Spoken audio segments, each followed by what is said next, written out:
जब से prime minister Modi साहब आए हैं वहां पे, और जिस वक्त में हम हैं, आपने $50 बिलियन कहां से इकट्ठे करके देने हैं?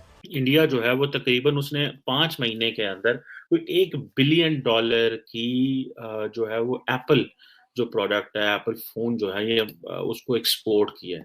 क्यों भारत जो है वो हर तरफ हमें ये दिखाई देता है कि सारी तदबीरों पर पानी फेर देता है। IMF ने ना सिर्फ हमारी इंडस्ट्री तबाह कर दी, बल्कि ज़राअत का भी बेड़ा गर्क कर दिया। आज 100 के करीब हमारी इंडस्ट्री बंद हुई है, जो तौलिए और बेड शीट्स बनाती है बिजली की कीमतों की वजह से। अब ये इमेजिन कर लें कि कितने बड़े पैमाने पे जो एप्पल है वो अपने ऑपरेशन जो है वो कर रहे हैं। और इंडिया ने जो फोन भेजे हैं वो यूरोप गए हैं, मिडिल ईस्ट गए हैं, और ये कहा जा रहा है कि 12 महीने में, 5 महीने में तो $1 बिलियन है, और 12 महीनों में ये $2.5 बिलियन तक जाएगा। और जिसको आप ये कह समझ लें कि मार्च जो 2023 है, ये उसकी बात कर रहे हैं। अब जारी बात है, क्योंकि देखिए बार बार आपको खुदा की तरफ से इशारे मिल रहे हैं और आपकी डायरेक्शन जो है वो बिल्कुल अफगानिस्तान है, आपकी डायरेक्शन और कुछ नहीं है। या अल्लाह, हम बेबस हैं, हमारी हुकूमत बेबस है, हमारे पास वसाइल कोई नहीं है। तार साहब, एक बड़ी अजीब बात है कि ये कितनी बड़ी खबर है। चीजें ऐसी हैं जिससे वाकई India has a 1.2 trillion plan to snatch factories from China, और उसमें उन्होंने एक इंडिया की तरफ से एक प्रोजेक्ट बाकायदा जो है लॉन्च किया गया है। पीएम मोदी ने उसकी लॉन्चिंग की। ये बेसिकली चाइना को लेट डाउन करने वाली बात है। ब्लूमबर्ग ने जिसको पब्लिश किया है, और उसने ना सिर्फ पब्लिश किया बल्कि जो ब्लूमबर्ग मार्केट्स हैं उसमें उन्होंने ट्वीट भी किया है। भारत एक बहुत बड़ी इकोनॉमी है, वो डोमेस्टिक मार्केट्स उसकी जो बहुत बड़ी है, उसकी GDP बहुत बड़ी है, वहाँ पे उसके बिजनेस इंटरेस्ट लोगों के बड़े हैं। स्टॉक मार्केटिंग के ऊपर गाइस, अगर मैं रेटिंग की बात करूं तो इंडिया की रेटिंग 10% बढ़ चुकी है, और अगर चाइना की बात करें तो 23% माइनस में जा रही है। हमारे फॉरेन रिजर्व्स कम होते गए, टेक्नोलॉजी सस्ती होगी। तो ये आप इमेजिन कर सकते हैं कि अगर ये यूरोप और मिडिल ईस्ट में ये सारी प्रोडक्ट्स जा रही हैं, और तो आप अंदाजा कर लें कि ये 2023 में वो कह रहे हैं कि तकरीबन $2.5 अरब की एक्सपोर्ट जो है वो यहाँ से होगी। तो नरेंद्र मोदी ने जो मिशन बनाया है वो हम तो उसको समझ रहे हैं पॉलिटिकल लेंस में। इंडियंस ने नरेंद्र मोदी को देखा है इकोनॉमिक लेंस के अंदर, और मेरा ख्याल है यही वो चीज़ है जिसको शायद पाकिस्तान को थोड़ा सा इसको इस लेंस से भी देखना पड़ेगा कि भाई you just can't look India from political lens all the time, you have to look it from other lens।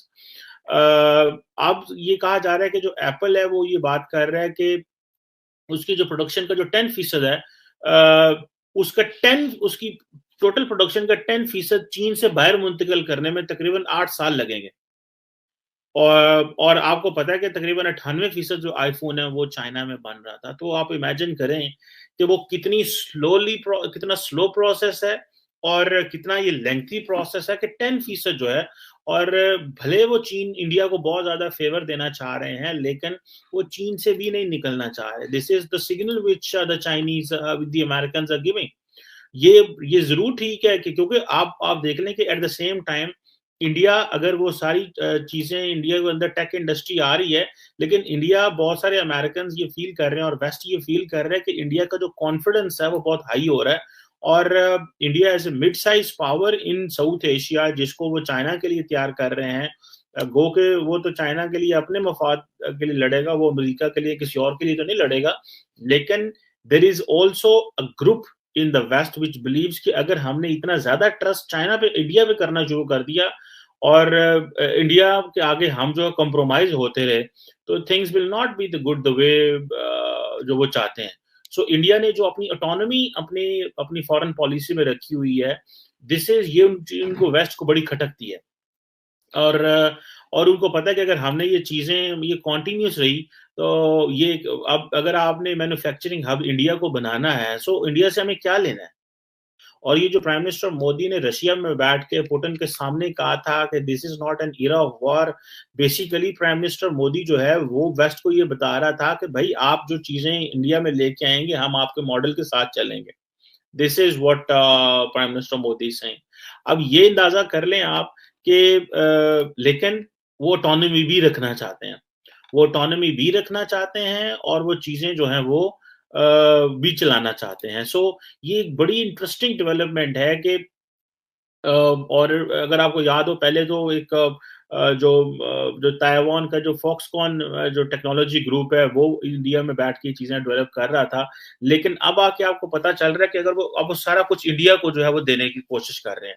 India has a 1.2 trillion plan to snatch factories from China, और उसमें उन्होंने एक इंडिया की तरफ से एक प्रोजेक्ट बाकायदा जो है लॉन्च किया गया है। पीएम मोदी ने उसकी लॉन्चिंग की और उसमें ये बताया गया कि किस तरीके से ये पूरा प्लान बनाया जाएगा, और इस पे तकरीबन 1.2 ट्रिलियन प्लान जो है ये इसको कहा जा रहा है।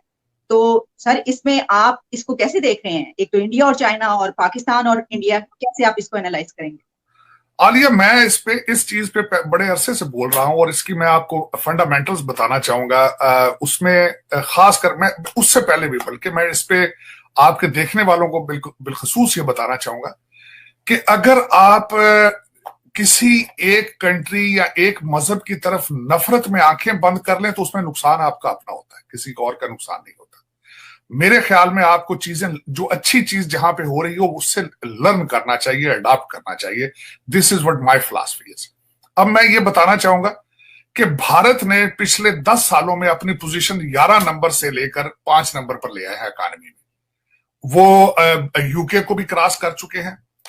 फिर उनके जो वजीर आजम उनके मोदी साहब ने कहा है कि बाय 2047 हम लोग, Bharat will be a developed country, will not be a developing country anymore. जब ये सारी चीजें हुई तो मैंने उसके बाद दोबारा एक दफा सारी नजर दौड़ाई हिस्ट्री में कि 1947 से लेकर आज तक उनको इस सफर में उन्होंने क्या क्या किया। तो मुझे उनके कई डिसीजन जो आज तक मैं खुद क्रिटिसाइज करता रहा हूं, उनका रशिया की तरफ झुकाव, उनका इंपोर्ट बिल्कुल बैन होना, मैं खुद उनकी एम्बेसडर गाड़ियों के मजाक उड़ाता था माजी में, लेकिन आज जब मैंने उनका एंड प्रोडक्ट देख रहा हूं तो मुझे हर चीज अच्छी नजर आ रही है। आज उनके जो मैंने बिलखसूस पिछले 20 सालों के नरसिम्हा राव, वाजपेयी, अडवाणी और जिस तरीके से उन्होंने भारत के लिए सारा कुछ किया, आज उसके एंड प्रोडक्ट सामने नजर आ रही है। जो आपने बात की है इसके बारे में मैं इसमें पहले 2 मिसालें देना चाहूंगा। इस वक्त हमारे वजीर आजम ने बड़े बड़े लाखों के मजमे में, एक्स वजीर आजम ने, हमारे अमीरुल मोमिनीन ने कहा कई दफा कि रूस मुझे तेल देना चाहता था, रूस मुझे गंदम देना चाहता था, मैं ला के गरीब लोगों की मदद करना चाहता था। शहबाज शरीफ साहब एससीओ में गए, उन्होंने भी वापस आकर कहा कि हाँ जी रशिया हमें तेल देना चाहता है, मैं लेकिन आप किस चीज से लेंगे? आपके पास पैसे मौजूद हैं? आप जहां से तेल लेते हैं डेफर्ड पेमेंट्स पे लेते हैं खान साहब। आप सऊदी अरेबिया के जाके मिन्नतें तरले करके डेफर्ड पेमेंट पे तेल लेते हैं वहां से।